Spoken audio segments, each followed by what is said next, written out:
Ku Lwokuna lwa wiiki ewedde ab'ekitongole ekivunaanyizibwa ku butonde wano mu ggwanga ekya National Environment Management Authority bakola ekikwekweto mu bitundu eby'Egganda Nassere nga gye byaggweera nga bakonya ennyumba z'abatuuze ziwerera ddala 5 nga babalanga kwesenza mu ntobazi era ng'abasoba mu 5,000 basigala tebalina we beegeka luba. Mu kiro ekikeesezza olunaku olwaleero tuzzeeyo mu kitundu kino okulaba embeera bw'eri wabula tusanze abaayo ge bakaaba ge bakomba. Agalaze nfe nette neveewo bannange kati abaana ngenda basuzanga wa bannange.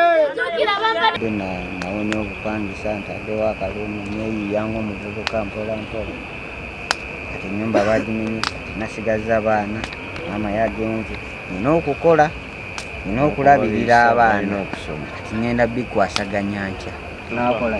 Bano mu kiseera kino bakuma ekyoto kwe bakuŋŋaanira n'abaana baabwe nga basabye gavumenti wamu n'abazirakisa okubadduukirira. Gavumenti enyambe bo mbayo akatenti neebakemu naye nze ndi bubi abaana bange tusula bweru tusula kumwe tetulina we tunaabya tetulina we tugenda sikyakola abaana wange ejjo abadde alina okutuula mu moko teyamutudde ndi wano ndi mu kubonaabona.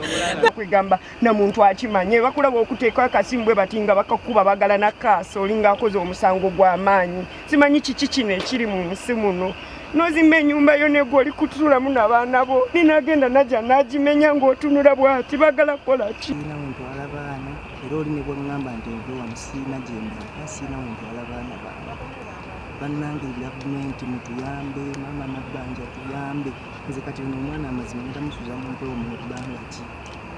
Akulo Kenneth nga y'omu ku baasenderwa ennyumba ye agamba nti asanga okusoomoozebwa naddala kukubezaawo abaana 8 baalina nga kati embeera ebayinze ate nga tebalina waakudda. Abaana baffe nze nina abaana 7 abasoma nina abawala nina ab'abaganda bange abaafa edda bendabirira obulabirizi ninako abaana abatali bange ababannange bonna baabandekera nti nze jjajja nze maama bonna baabakwasa abaana tulina gye tubaliisa baana basiiba basula mwana bukyafu makyana ganje ejjampa ekibugu nga n'ekibugu kyomusaba tulina yadde 10 kikigula nga munnange musaba mutukolerere mutuyambe.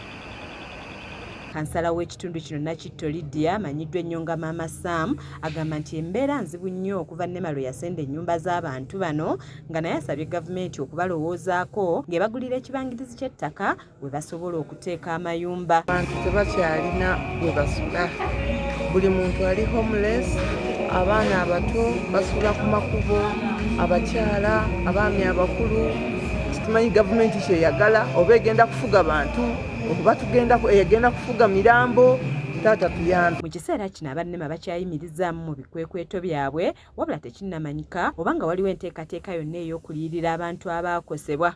Nze Annette Namatovu ku lwa KSTV agaaleero.